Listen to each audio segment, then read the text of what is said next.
Um, Thank you, everyone, for being here. Cody, thank you for taking the time. Thank you for having me. Us. This is exciting. Thank you very much. So, I've heard you're an ocean advocate. You've been a surfer. You're a musician. Tell me how it all started for you. Yeah, sure. Well, first off, I'm very, very honored to be given the title of Ocean Advocate, UNDP Ocean Advocate. I guess as of tomorrow, World Ocean Day, and I guess I've been a lover of the sea ever since I can remember. I think I learnt how to swim before I could walk, and been sort of surfing, was junior lifeguard, competitive swimmer, all that kind of stuff ever since I was a baby. So ever since I was young, throughout my whole childhood, I'd spent a lot of time in the water, and I guess over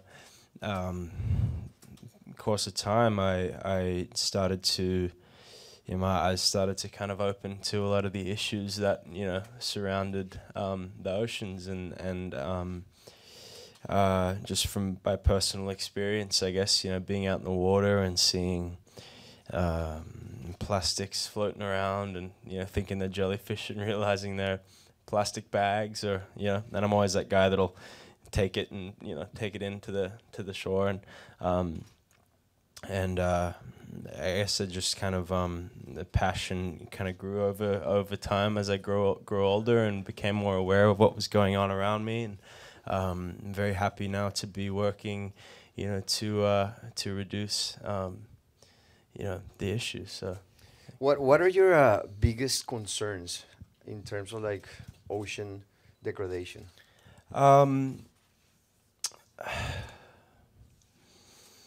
Definitely one that comes up to me in my daily kind of life that was one of the initial concerns that confronted me was plastics and plastic pollution, and that being a very kind of obvious threat, because a lot of the other things are invisible, such as the acidification, or even pollution, even the oil spills, things like that.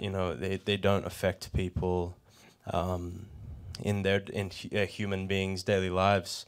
But being out in the water and surfing and seeing all this stuff and seeing how it affects the marine life underneath, and you've seen that firsthand while yeah, surfing? Yeah. How bad is it? It's at least in California, where I've been living for the last few years, it's quite horrible. I think any beach I go to along California is littered, absolutely littered. So, and it's horrifying to me. You know what I mean? So that's sort of one thing. The initial thing I started to do was to try and cut back on single-use plastics, and try and reuse water bottles, and at least when I'm home in LA, I don't use single-use plastics. I always refill, and that was the first kind of concern I had. And I guess the next one was pollution, oil spills from fossil fuels and things like that. I actually got to kind of witness a bit of the Santa Barbara oil spill, living up sort of that way, I guess through rain and things like that, runoff, and when the waterways kind of cave in, I actually went surfing with a couple buddies, because I guess every time it rains in California, you're not supposed to go in the ocean for about 3 days or something like that. Isn't it true? I recently did a story at the border, right in the border with Mexico and the United States, and I spoke with a mayor there of the city that is on the southernmost part, and he was telling me that he's a surfer himself. Yeah. And he and his friends, they cannot go into the ocean certain times of the year because it's bad for their health, and they get skin disease and all of this. Is it that bad? At least I think so. I tried it myself. It had been raining quite heavily for a couple of days, and there was a 72-hour warning or something like that. And my mates, like, the waves were kind of good. So my mates and I were like, you know what, let's just go. And we all got sick. We all got colds, and we all got so it was something that I experienced myself, and I was like, hold on a second, I shouldn't be able to not enjoy the water, you know what I mean, because it rains, which is just a natural thing to happen, and to get sick after something like that, it was another wake-up call for me. So, yeah. Well, it's very tough to know this. So, how do you feel about the fact that there are certain studies out there that say that by 2050 there's going to be more plastic in the ocean than fish? Yeah. Horrifying, you know what I mean? And as a young person, it's scary because, you know, I'm going to be, for a lot of older people, I think sometimes, you know, they can say, oh, you know, I'm not going to be here for much longer, it doesn't affect me or whatever, but it affects their children, it affects their grandchildren. As a young person, for me, still having what I'd hope to be quite a long life ahead, it's quite scary, you know, and to not know sort of what the state of the earth is going to be like when I'm an old man, and my children are young and want to go and enjoy things like the ocean, or they want to go, you know, visit a rainforest, or, you know, do something like that, you know, are these things that I think a lot of us still take for granted and don't realize they're kind of slipping through our fingers like sand, you know, unless we kind of do something about it. That's why I find the importance of encouraging my fellow youth to make changes, I guess, in their daily lives. So. I really appreciate and admire your passion for the ocean and the fact that you are actually what you're doing to inspire young people. So what are you doing to inspire people? What are your plans so that young people actually get inspired and they feel that they can do something to change this trend? Yeah, sure. Well, I guess two things. The initial one is to get the word out. You know what I mean? Through myself and my media outlets, things like that, you know, to be able to use them in those kind of positive ways to get the messages out there, because a lot of people just don't know the facts. A lot of people don't know what's going on, you know what I mean? And especially people that don't live by the water and don't see these things firsthand, they need to be informed, you know what I mean? And you know, it's very rare that, you know, TV and that news and these things, these outlets cover issues like this. So it is kind of up to, you know, a lot of the more independent, you know, social, you know, such as my social media page or others, young people's social media page, to kind of get young people informed. So I guess it's that, and then trying my best to set a personal example as much as I can. So, yeah. That's great. So there's one topic that I want to touch a basis with you, which is sharks. I think sharks are they're an indicator species for the state of our oceans. And you're a surfer. Yeah. So and I've done a few documentaries on sharks. Actually, I was on the Gold Coast of Australia not long ago. Oh, cool! Yeah. And learn all about these nets that they put to protect surfers from sharks, killing turtles and whales and dolphins. And how do you feel about this? Because there's this fear out there that sharks are there to attack surfers. Right. How do you feel about that? Interesting you say, because actually I was in Hawaii about, I think it was last November, and I went and did my mates do this. They take people out to go swim with sharks out off the coast of Oahu, and they basically try and take people out to kind of educate them more on on sharks and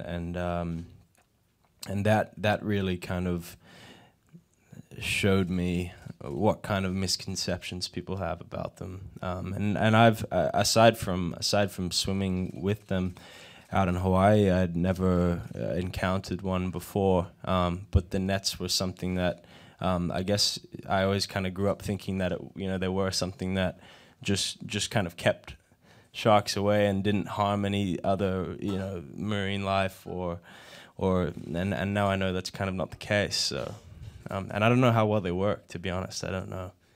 Yeah. So I mean, these nets are not protecting surfers from any sharks. I don't think they're protecting the surfers. If anything, they're probably harming. Have you ever felt threatened while surfing? Never, not once. No. And that's the first thing a lot of people say to me. Oh, I surf. Aren't you scared of sharks? No, I don't think so. You know what I mean? I've never felt felt scared. I've never felt under threat, and because they're not threats in any ways, you know what I mean. They're if anything, there's very few occasions on which they mistake you for, something they might like to eat, but it's very, very rare that happens. So never scared. Yeah. Well, I'm glad that you mentioned, because we reduced 90% of their population, and it's a big problem for the oceans, because when you remove apex predators, then the whole ecosystem will get into trouble. And for sure, it's a big thing. Yeah. So how what would you say to young people? To people, I mean, you have a lot of followers and you have a lot of power to inspire people. What would you say to those young people that are still, I mean, learning about the fact that the oceans are in trouble, that if they don't do something by 2050, 2040, the oceans will be a completely different place that we know? Yeah, right. You said it's more that potentially be more plastics than fish in the water by 2050, right? Yeah, and more pollution and more acidification, probably no corals. Yeah. A lot of big problems. Yeah, and where I grew up just south on the Gold Coast. You've been south of the Great Barrier Reef, and even that now, I grew up going and visiting it, but even that now is 90% bleached, I think. 90% bleached. Yeah, I think there's only 7% of the Great Barrier Reef that hasn't been affected and bleached, which is like the southernmost section. So, which is in your short lifetime, have you experienced these changes in the ocean? Have you actually seen them? Like, I think so. I visited the Great Barrier Reef quite a lot as a young person, and I haven't been back recently. But I can imagine it's, you know, even in that short period of time that, you know, the changes have occurred. You know what I mean? What made you fall in love with the oceans? What made me fall in love with the ocean? It's a feeling that you get, I guess, swimming or surfing, that you can only get sometimes by, I guess, swimming in the water or walking bare feet on grass or something like this that reminds you of that. Because I guess, you know, when people live in metropolises and big cities, and, you know, they're constantly walking on concrete and they're wearing shoes and doing all this stuff, like you're kind of disconnected from, you know, your home in a sense. You know what I mean? It is you know, we do belong to this planet, and in a way a lot of these kind of man-made cities, you know, they you know, we forget that we are disconnected in a way from the source, you know what I mean? And the ocean, I think, initially sort of helped me realize that I could be connected to this source, and that it was a very legitimate kind of a thing, you know what I mean, that I think a lot of people are blind to now. Do you think your generation, you're 21, 22 years 20, old? Yeah. 20 years old. Your generation, it's more connected to the planet, to the source, to what you call the source, or more disconnected? Because of technology. It's hard to say, you know what I mean? I think yes and no, because I think I was talking about this before, that we are the first generation that has become, like, because obviously there's a few of the past generations, you know, didn't kind of realize, and, you know, not necessarily to say it was their fault initially, didn't realize how a lot of the kind of a lot of the growth in the sense of, you know, fossil fuels, things like that, were going to affect, you know, the Earth, and going to affect the kinds of carbon emissions, going to affect the climate and all that kinds of stuff. And I think we're the first generation to really kind of grow up being aware that it is an issue, you know what I mean? It's kind of like the psychology of like cigarettes, you know, in a way, like one generation didn't realize that they were bad, and now we know they're unhealthy, so we're moving towards, you know, stopping smoking them. It's kind of like the same kind of a thing. So I'm hoping that people wake up quick enough to be able to reverse, you know, some of the damage. Has that sensitivity? Like, so in a way, I think yes. These are very complex issues when we talk about climate change and how things are, and like the oceans for all of us seems to be very, very big, so big that we cannot affect them. Yeah. And on all those big problems out there that are supposedly solved by governments and politicians. Right. And so I think in a way, it's very easy to say, oh, you know, our generation is disconnected because of technology and social media and all that type of stuff. But in the same sense, these technologies do allow us all to connect and to share ideas and to share information, and that, you know, and social media being one of the reasons why I think a lot of people would even be aware of these issues, you know what I mean, and give myself and others ways to share them. And I think it's something like 10% of millennials are vegetarian now, and things like that. So I think there are ways in which people my age and younger and older, you know, this generation are more aware and connected, and you know, the consciousness is evolving in that sense. So I think there are pros and cons to the social media thing, but in a way I think it's really kind of spreading the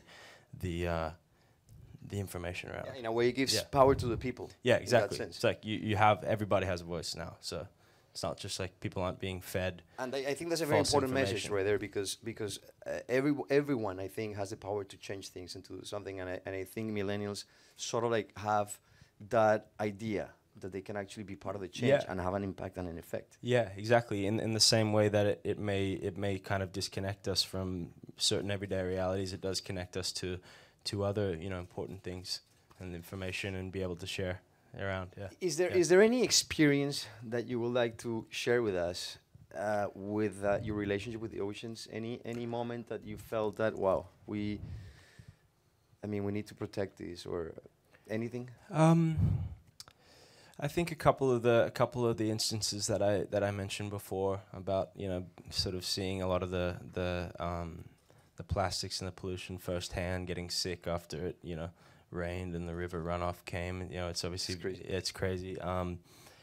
But I feel very lucky to have been able to grow up very involved in you know, the water and in sports involving the ocean and things like that have really kind of helped me stay kind of connected and grounded to it all along the way, especially being a musician and having to travel around and tour and all that kinds of stuff. Like when I get to go back home, or, you know, even back to California and get out in the water or something, you have that moment of, this is what it's all about, kind of thing. So does the fact that we're having the first UN oceans meeting gives you hope? Are you hopeful about the future of the oceans? I am, despite the big problems that we have. I am, despite the, you know, the horrifying kind of realities that, you know, that are realities and that people need to know are realities. I think that there is hope.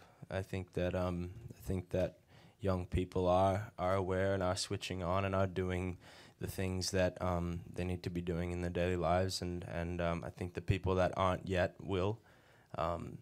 So I think there's blessing in the curse in a way, you know what I mean? And I think there is light at the end of the tunnel. I'd like to think there's light at the end of the tunnel, you know what I mean? You have to think that way. So what message, if you had the chance to talk to the leaders of this planet, what would you tell them?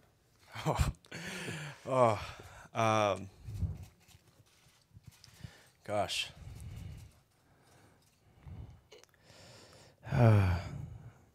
If I could talk to the leaders of this planet, well, I will tell them to protect 90% of the oceans, for example. Yeah. It's unrealistic. No, me too. Yeah, of course. I mean, by no means am I. Do I have any stance in terms of politics or anything like that? But, you know, from what I know, from where I stand, the environment is my number one concern, and you know, I think that you know, I saw a quote somewhere online a few days ago, and it was like something about when all the trees are cut down and when all the rivers run dry, like we realize we can't eat our money. You know what I mean? So it's like people have to definitely, you know, it's just encouraging people, I guess, to see value in our environment, in the source, you know, in life, and where it comes from. So that's all. Yeah. We're running out of time. So one thing would you like to share with the people? What can they do in their daily lives? In their daily lives. Cut down on plastics. That's something that I'm attempting to do. You know, reuse water bottles, things like that. Cut down on single-use plastics. Don't, you know, ask for no straws at a restaurant. You know, it's like a simple thing to do. It's like you know, I'll be at a restaurant and just ask not to be brought a straw. You know what I mean? You can live without that, right? It may seem petty, but like you can drink water from a cup. You don't need a straw, a plastic straw. Things like that. Cutting. I mean, animal agriculture is a huge issue, in contributing to carbon emissions. I think it might be the most. It is the highest contributor to carbon emissions and pollution, and so I guess encouraging people not to like eat. I mean, if they can cut down meat consumption and dairy consumption, that's definitely a big one. Something that amazing advice. I do a lot, and I think that's actually one of the things that is like ignored. I think is people not wanting to face the facts that like they can't eat as much meat if we want to, you know, live on a sustainable planet. It's not sustainable, you know, the way people consume nowadays.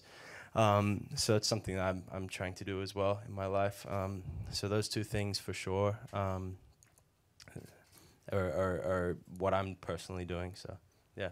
Cody, thank you very much. Encourage other people to do. Thank you, mate. It's been great Pleasure. talking to you. Great to talk to you too. And it's a pleasure meeting you, Nicolas. Thanks. Yeah, Thanks, mate. Thanks.